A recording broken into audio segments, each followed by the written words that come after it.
everybody? It's your favorite sports host, your guy, the Sports Judge. Welcome back. Always nice to have you. Raiders fired Antonio Pierce a few days ago. The writing has been on the wall. It was obvious as soon as the season came to an end that Pierce would be one of the NFL coaches let go. The writing was on the wall all season. There was no way he would last another season in Vegas with the Raiders. He just wasn't cutting it. First of all, it's a Raider thing to do to fire the head coach when things aren't trending up for the franchise. So let's not ignore that. I don't know that I agree with the dismissal of Antonio Pierce. I mean, I can say the same thing I said about Gerard Mayo being fired by the New England Patriots. Instant success shouldn't be demanded for a first-year head coach. The NFL is an extremely performance-driven league. I get that. That's a part of it, sure. But it is very much a racist thing more than anything else. I believe you give a person a job based on merit, not skin color. It's kind of hard for a black NFL coach to succeed when he's not given a chance. And I know this is the kind of rhetoric that has triggered a lot of people and caused a lot of outrage. But the sad reality is that it's an uncomfortable conversation that needs to be had. So let's not play like racism didn't play a part in Pierce's firing. Many have brought up race regarding Antonio Pierce being fired. The quick firings we've seen for two black coaches so far in this cycle and a black general manager, Ran Carthon in Tennessee, has raised some red flags among those who work on improving opportunities for diverse candidates in the NFL. All of these guys obviously didn't do well enough to succeed necessarily, but I would be remiss if I didn't mention that the NFL has a history of setting up black coaches to fail and giving them less elbow room or latitude when it happens. It's commonplace that black NFL coaches are exposed to more criticism than ever before. And if they don't turn it around quick enough, they get treated like they work in a temp service. This level of inequality that continuously hold our black coaches back in an industry that lacks minority coaches must be addressed. Black coaches don't get a real shot in the NFL. This has been a long frustration when it comes to minority coaches in terms of not necessarily being given the time and patience amid a rebuilding process. I don't think frustrating can any longer be used to describe this situation. Many levels of disturbing. There just seems to be a bigger magnifying glass on black NFL coaches. It's unsatisfying, disconcerting, exasperating in every sense of those words that the leash for black coaches is definitely short. Racism is the elephant in the room nobody talks about. You can try to hide the race issue, but any person of color knows that black coaches are not afforded the same opportunities as white coaches. They do not have the luxury of making the same mistakes. White coaches are allowed to fail multiple times before the owners even think about firing them. Racism does play a part in this. I hate to pull the race card, but sometimes the truth hurts. I just call it for what it is. Since 2003, minority head coaches in the NFL have been one and done at 3 times the rate for white coaches. Antonio Pierce fired after 1 season. Gerard Mayo fired after 1 season. Lovie Smith fired after 1 season. David Collier fired after 1 season. If I pronounced his name right, I always butcher his name. Steve Wilkes fired after 1 season. Ran Carthon fired after 1 season. I'm looking at this and saying, wow, My people really face harsher expectations. They're not allowed to go through growing pains. It's that simple. Not only do they barely get an opportunity, but unless the situation is great, they are likely going to be tossed aside immediately after one season. But I gotta tell you, the Raiders are a dysfunctional organization to the point where it's greatly impossible for any coach to go there and build a culture. Listen to what I'm saying. Think about what I'm telling you about this franchise.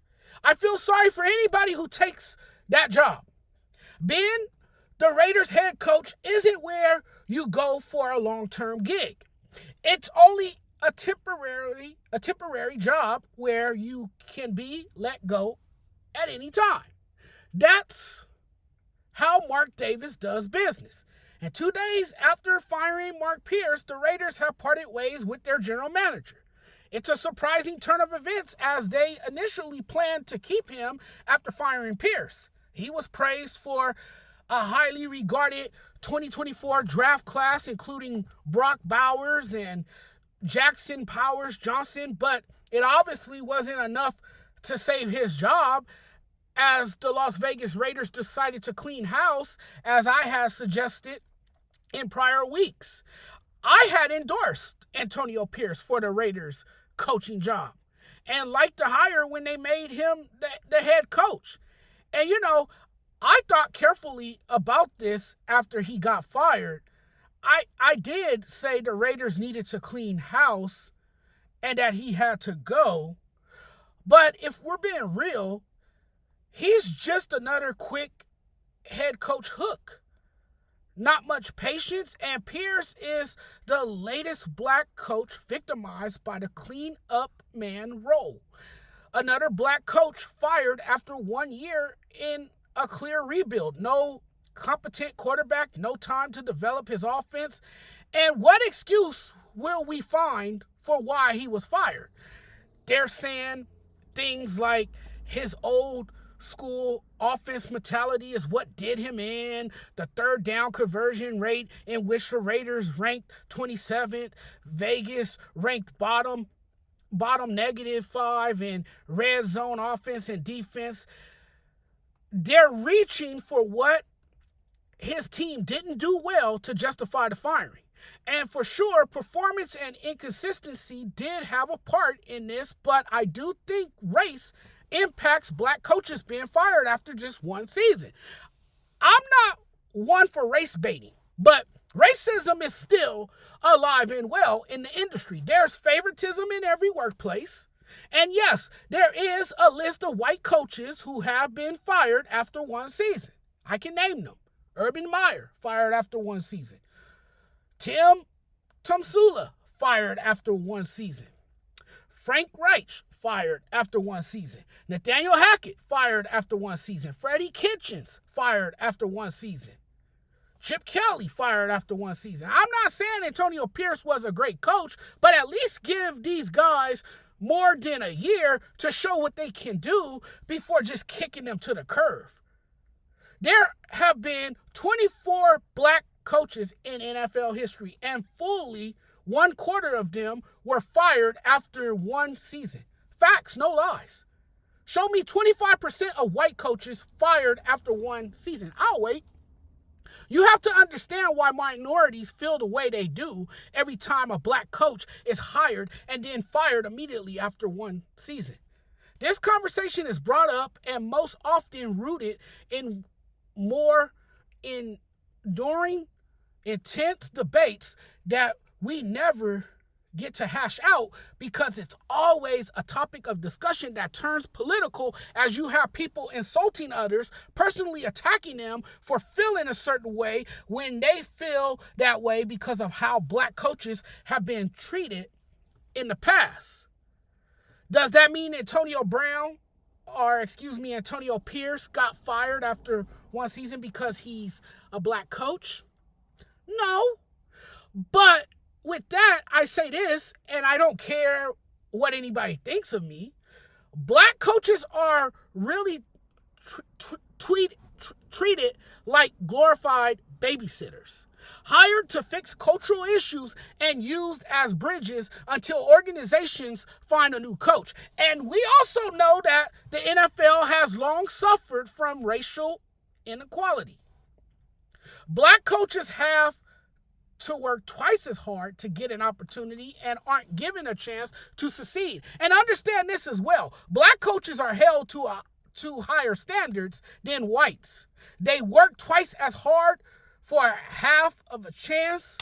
There's an unspoken perception that black people in any line of employment don't get the same benefit of the doubt as white people. The harsh truth is black coaches in the NFL have to prove they can do the job while the white coaches have to demonstrate they can't. I think that's where the frustration comes in. There's a bubble that's being created around black people that even if they're telling the truth, you're looked at as a racist, and now all of a sudden you're race baiting because a lot of times people don't want to hear the truth about racism that exists in sports, just like anywhere else. Most of us have been conditioned to be open not only to criticism, but conditioned to look at this through a different lens than most people.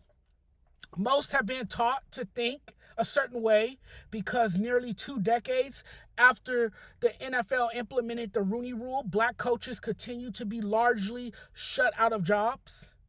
And when they do get a job, we see them get 6 months to fix teams with no weapons and little talent, and then they're gone.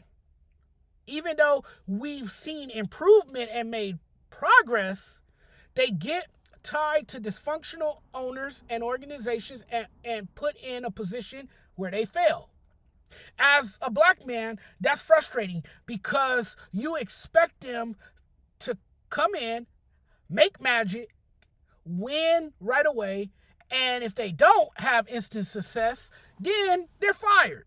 It's tough because black coaches never get the best NFL jobs that come up. And due to the limited supply, they take bad jobs and inevitably struggle.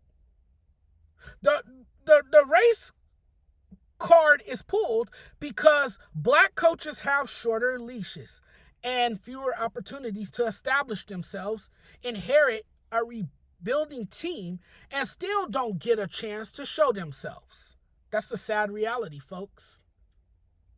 I'm wrapping this up now, guys.